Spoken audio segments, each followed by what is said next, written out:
bisa menunjukkan buktinya. Karena namanya bank itu kan juga nggak mau tahu toh Mbak.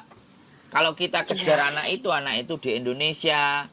Kalau sampean mau laporkan anak itu pinjamnya di Hong Kong, kasusnya di Indonesia, yaitu berat. Kalau sampean pakai cara yang rusuh, yang kasar, cari preman, gebukin. Tapi apakah kita menggunakan cara-cara kekerasan, kan nggak bisa begitu gitu loh Mbak.